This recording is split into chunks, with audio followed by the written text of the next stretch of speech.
अलबेले किस्सों की दास्तां के सिलसिले शुरू हुए, बनके कहानियां कहानियां।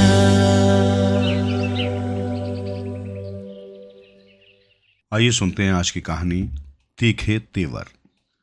शाम ढलते ही अशोक थका हुआ घर आया। उसकी इच्छा हो रही थी जल्दी से बिस्तर मिले और आराम करूं।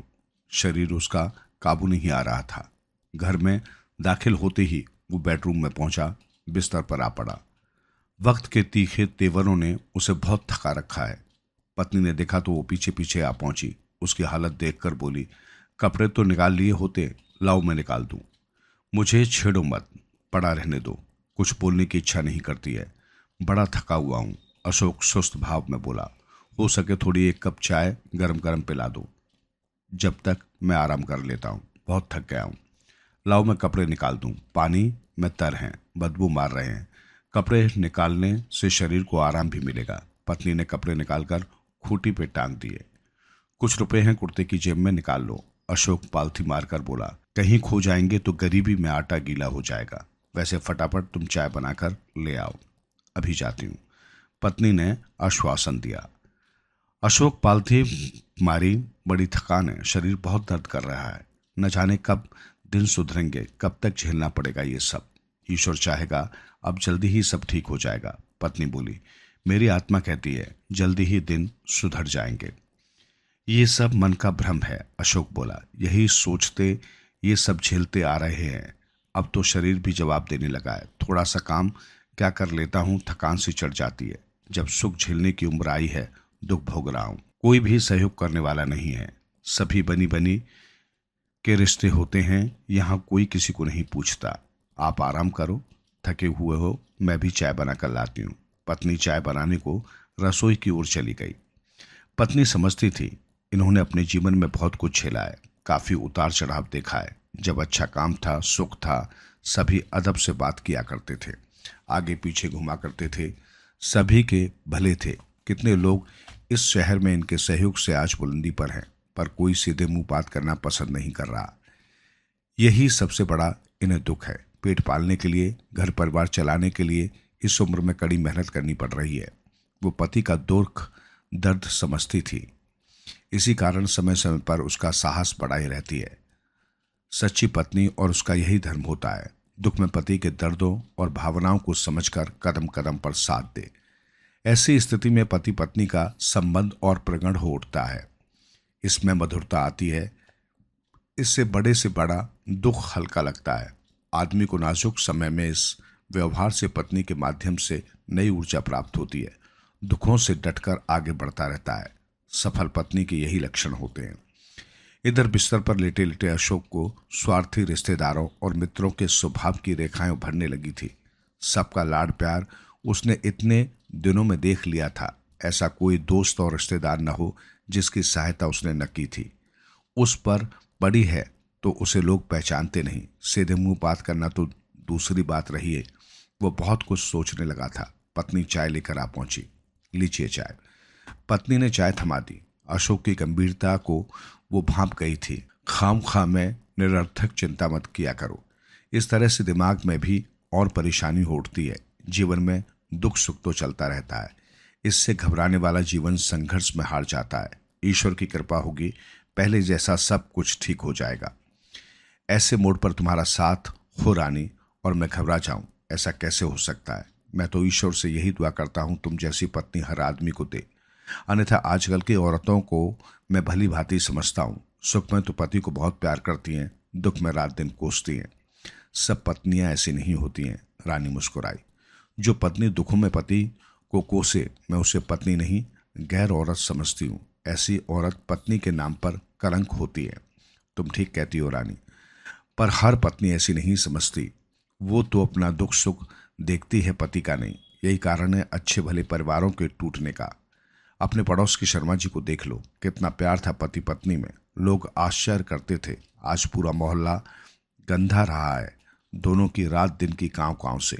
मोहन बाबू को देख लो, उनकी घरवाली सुशीला निकली है तो वो न समझी का व्यवहार पत्नी से करके उसे परेशान करने में लगा है। न जाने कैसा इंसान है, प्यार से रहना नहीं सीखता रहा है। पता नहीं क्या पढ़ा लिखा है, अशोक ने कहा।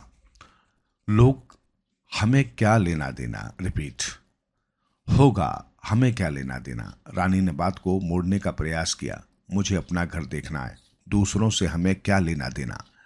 अपनों को हमने हमेशा देखा भाला, वे साथ छोड़ गए तो दूसरों को देखने से क्या लाभ होगा। अब तो ये सीख मिल गई है, यहाँ अपनी मौत मरना है, अपनी मौत जीना है, सबके साथ भलाई करके देख लिए। तुम ठीक सोचती हो रानी, काश मैंने कुछ अपना भला सोचा होता तो शायद ये दिन नहीं देखने पड़ते। अशोक गंभीर हो उठा। मुझे गैरों से कोई शिकवा नहीं है, मुझे तो अपनों ने नीचा दिखाने की कोशिश की है, सदैव कमजोर बनाने की नीति चली है। किस पर नाच करूं? छोड़ो उन पुरानी बातों को, रानी ने समझाया। खाने में क्या खाओगे, क्या बना दूं? जो इच्छा हो बना लो, सुबह जल्दी काम पर निकल जाऊंगा। अशोक बोला। जो खाओ बना दूंगी, रानी ने कहा। आलू मटर बना लो, सुबह ताजी रोटी बना देना, सब्जी यही काम आ जाएगी, अशोक ने बताया। चाय और चाहिए ले आऊं? रानी ने पूछा। नहीं, बस एक ही कप काफी है।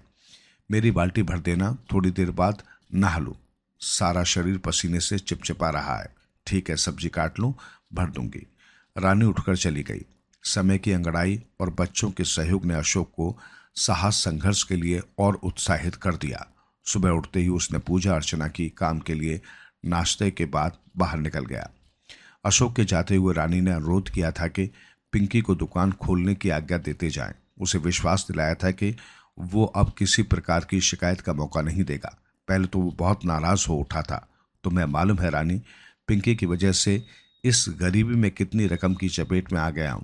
सब कुछ जानते हुए भी उसकी तरफदारी कर रही हो। उसे तो यारी दोस्ती निभाने की पड़ी है, बिजनेस क्या संभाल पाएगा। मैं अब और नहीं झेल सकूंगा, इससे बेहतर है दुकान बंद रहे। सिर दर्द तो नहीं रहेगा किसी बात का, उसे यारी दोस्ती निभा लेने दो। जब ठोकरें खाएगा तो दिमाग सही हो जाएगा। पिंकी अभी बच्चा है, धीरे धीरे जिम्मेदारी समझ जाएगा। रानी ने पति से पुनः आग्रह किया था। आहिस्ता आहिस्ता आदमी सब सीख जाता है, पिंकी भी सीख जाएगा। उसे अपनी गलती का एहसास हो चुका है। मेरा विश्वास है अब वो शिकायत का मौका नहीं देगा। ये तुम्हारा विश्वास है ना, उसका नहीं, अशोक ने नाराजगी दिखाई। तुम उसकी सिफारिश मत करो, इस बात को मैं नहीं मान सकता। हाँ, तुम मेरी बात क्यों मानोगे? मैं तुम्हारी कौन लगती हूँ? एक रानी पति से उखड़ गई। इतनी खुशामद अगर पत्थर से मैं करती तो उसके दिल में भी दया का सागर उमड़ पड़ता। कैसी बातें करती हो रानी, अशोक ने कहा। छोड़ो, चापलूसी मत करो। मेरी बात कभी मानी है जो आज मेरी बात मानोगे? मैं समझती थी पहले की तरह ही जिद्दी रहोगे। तुम्हारी जिद के आगे मैं क्या, भगवान भी हारा है। कहते कहते रानी की आंखों में पानी भर आया। तुम समझने की कोशिश क्यों नहीं करती हो रानी? अशोक ने पत्नी को फुसलाने का प्रयास किया। मेरी बात पर गौर करो, मैं जो कहता हूं ठीक ही है। मैं तो बुद्धू हूं, कुछ भी नहीं समझती हूं। रानी सुबह उठी थी। ठीक है, तुम जैसा समझो। अशोक मुस्कुराया। मैं तुम्हारी आंखों में आंसू नहीं देख सकता। वो अंदर गया और अलमारी की दराजें खोली, चाबियां लाकर रानी के हाथों रख दी। लो, तुम जैसा ठीक समझो वैसा करो। अब खुश हो ना? अच्छा, मैं काम पर चलता हूं। वो चला गया। उसके चले जाने पर रानी ने उन बातों पर गौर किया। वो सोचने लगी थी, पिंकी के पापा सही कहते हैं। अगर इसने जिम्मेदारी से काम संभाला होता तो लाभ नहीं तो घाटा भी नहीं होता। दुकान बंद होने की नौबत नहीं आती, न इतना किसी का कर्ज होता, न तगादे वाले अनाप शनाप बोलकर चले जाते। उन्हें इतना अपमान नहीं झेलना पड़ता। पिंकी के बच्चे की वजह से आज सब झेलना पड़ रहा है। कभी भी ऐसा नहीं हुआ है कि इस दरवाजे पर कोई अशोभनीय बातें बोल आया। आज सुबह सुबह मोतीलाल सेठ और नन्हे सेठ बारी बारी से आ टपके। अशोक बाजार गया हुआ था। खरीदारी करते समय उसे रामदास मिल गया। व्यापार की बातें करते करते न जाने कब दोपहर सा होने को आया था। अशोक घर न मिला। सेठ मोतीलाल और नन्हे सेठ आग बबूला उठे थे। देखो, अशोक से बोल देना, एक हफ्ते के अंदर मेरी रकम नहीं दी तो अच्छा नहीं होगा। लेने के लिए तो बड़ी बड़ी बातें बना रहा था, देने के लिए मुंह छिपाता फिरता है। सेठ मोतीलाल ने आंखें लाल पीली करते हुए कहा। मेरी रकम की एक एक पाई नहीं चुकता की तो मैं ब्याज वसूल करना जानता हूं, नन्हे सेठ ने कहा। लेते समय अपने पराये की बड़ी दुहाई दे रहा था। देने के वक्त बहाना बनाता है। 1 साल से अधिक हो गया है। मेरी आदत समझता है, उसे समझा देना। अब और दिन टाल मटोल नहीं चल सकेगा। अगर मुझे जरा भी मालूम होता अशोक की नियत में खोट होगी तो मैं कौड़ी उधार नहीं देता। रानी को पति का अपमान बर्दाश्त न हो पा रहा था। क्रोध की घूंट पिए जा रही थी, जिससे फर्श पर अंगूठे को दरवाजे के सहारे रगड़ रगड़ कर लाल कर लिया था। खून रिसने लगा था उसमें से। नन्हे सेठ बोल ही जा रहा था, आखिर उसका मौन टूट पड़ा। सेठ जी, आप इतनी रकम के लिए मुझे बहुत कुछ कह चुके हो। जो नहीं कहना चाहिए था वो भी आपने कह दिया। रानी गरम मिजाज में बोली, जब आप नए नए इस शहर में आए थे तो उन्होंने आपको दोनों हाथों से खुलकर सहयोग किया था। 5 साल के बाद आपने रकम अदा की थी, वो भी किस्तों में। वो दिन आप भूल गए, सारा एहसान भुला दिया। मैं औरतों के मुंह नहीं लगता हूँ, अशोक को बता देना। नन्हे सेठ तेवर दिखाकर चला गया। गर्मा गर्मी सुनकर अंदर से पिंकी आ गया। कौन है नालायक जिसे मेरी माँ से बात करने की तमीज नहीं है? पिंकी जोश में बोला, तू चल अंदर। तू ही सही होता तो ये दिन देखने को नहीं मिलता। तेरे कारण आए दिन मुंह का पानी उतरने लगा है। चल अंदर। जो इस घर के सहारे उठे हैं वही तेवर दिखाने लगे हैं। इन तेवरों से ये घर किसी से डरने वाला नहीं है, किसी के भी नाजायज तेवरों के झांसे में आने वाला नहीं है। रानी बड़बड़ाती हुई अंदर चली गई। क्रोध में तेवर चढ़े थे। ये क्या मम्मी? अंगूठे को रगड़ रगड़ कर छील लिया। कितना खून बह रहा है। पिंकी ने बहते हुए खून को देखते हुए कहा, पापा को पता चलेगा बहुत नाराज होंगे। मालूम है आपकी तकलीफ से वे कितने दुखी उठते हैं। पापा को कुछ न बताना, पूछेंगे तो बहाना बना दूंगी। इस बार रानी के तेवर सिमट गए थे। मैं डॉक्टर को बुला कर लाता हूँ। पिंकी डॉक्टर लेने चला गया। अचानक अशोक आ पहुंचा। फर्श पर बहते खून को देखकर तेवर तीखे उठे। डॉक्टर भी आ पहुंचा। ये तुमने क्या कर लिया है? क्या बात हो गई? अशोक ने पूछा। पिंकी से कुछ बातचीत हुई है क्या? बोलती क्यों नहीं हो? वो डॉक्टर के सामने गर्म हो उठा। उसे शक उठा कि कोई न कोई गंभीर बात जरूर है। गुस्से में वो कुछ न कह सकी। तभी इसने पैर के अंगूठे पर सारा गुस्सा उतार दिया है।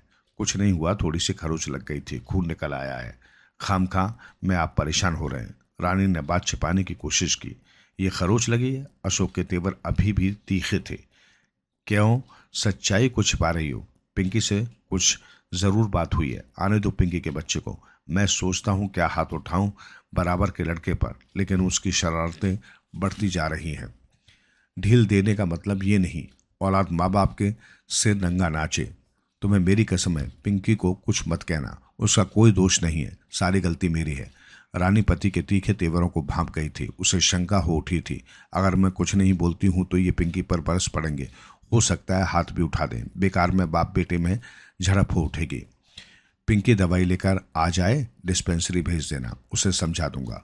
उसी तरह से दवाइयाँ लेती रहना, हफ्ते 2 हफ्ते में ठीक हो जाएगा, डॉक्टर बोला। डॉक्टर, अशोक सरल भाव में बोला, घबराने की कोई बात नहीं है, हफ्ते 2 हफ्ते में घाव ठीक हो जाएगा, डॉक्टर ने कहा। एक तरफ आप कहते हैं घबराने की कोई बात नहीं है, दूसरी ओर आप समझा रहे हैं कि घाव हफ्ते 2 हफ्ते में भर जाएगा। हाँ, खाल के साथ भी मांस पूरी तरह से छिलकर गायब हो चुका है, डॉक्टर ने समझाया। केवल अंगूठे की हड्डी शेष है। इन्हें आप वादी की चीज़ों से परहेज रखें तो अच्छा है। डॉक्टर के चले जाने पर अशोक ने वही बातें दोहरा दी। मैं सच कहती हूँ, पिंकी से कोई बात नहीं हुई है। आप खाम में परेशान हो रहे हैं, रानी ने विश्वास दिलाया। फिर क्या बात है, क्यों छुपा रही हो? सच सच बताती क्यों नहीं हो? अशोक ने पुनः पूछा। मैं बताता हूँ पापा, संजू अंदर से आकर बोली। हाँ तू बता। ये तो कुछ बताएगी नहीं, अशोक बोला। मैं तेरी माँ की आदत अच्छी तरह से समझता हूँ पापा, संजू ने मुंह खोला। तू चल अंदर, अब बहुत बोलने लगी है तू, रानी ने संजू को डांट दिया। तू बता बेटी, अशोक ने कहा। डरती क्यों है, मैं जो हूँ। थोड़ा भी मुंह खोला तो संजू तुझे बहुत मारूंगी, रानी ने फिर उसे डपट दिया। तू बिल्कुल मत घबरा संजू, तू यहाँ से जाएगी नहीं। रानी ने उठने का प्रयास किया। चली जाएगी, चुपचाप लेटी रहो। पापा सेठ मोतीलाल और नन्हे सेठ आए थे, बहुत बुरा भला कह गए। मम्मी ने भी उन्हें खरी खोटी खूब सुनाई। मम्मी के बोल से उनके सारे तीखे तेवर ढीले हो गए थे। गई नहीं संजू की बच्ची तू यहाँ से, रानी जोश में उठी बैठी। दर्द के कारण वे पुनः बिस्तर पर लेट गई। संजू दूसरे कमरे में दौड़ गई। सेठ मोतीलाल और नन्हे सेठ के ज्यादा दिमाग खराब हो गए हैं, अशोक बड़बड़ाया। वक्त के तीखे तेवर हो गए हैं, जो देखो वही तीखे तेवर दिखाने लगा है। रानी ने अशोक को बहुत समझाया, तब जाकर वो माना। उसे भी इस बात की समझ है, नाजुक समय पर आदमी को झुककर चलना ही अच्छा होता है। इसी में उसकी जीत और समझदारी है। यही समझकर वो शांत रहा। पिंकी भी दवाइयां दिखाकर डॉक्टर के यहाँ से वापस आ गया था। दुकान खुलने से बाजार के लोगों में आश्चर्य हो उठा। पिंकी रोज सुबह दुकान जाता, समय से बंद कर वापस आता। वो सब अशोक के विरोधियों को अच्छा नहीं लग रहा था। धीरे धीरे दुकान की बढ़ती रौनक अन्य लोगों के दिलों में सांप लौटने लगे थे। आज शाम को काम से लौटने पर अशोक के हाथ पर 5,000 रुपये रख दिए। वो आज बहुत खुश था। पत्नी ने इन्हें इतना खुश पहले कभी नहीं देखा। कहाँ से लाए थे? पत्नी ने आश्चर्य से पूछा।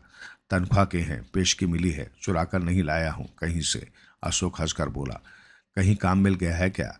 लंबा काम ले लिया है? रानी ने पूछा। सेठ रामदास के यहाँ मुनीमी मिली है, 5,000 रुपये महावर पेशगी लाया हूँ।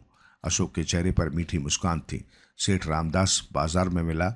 उन्होंने बताया हमें आप जैसा गुणवान आदमी दाल मिल के लिए चाहिए। मैंने बातचीत की, अपनी शर्त रखी, वो राजी हो गए। मैं भी तैयार हो गया।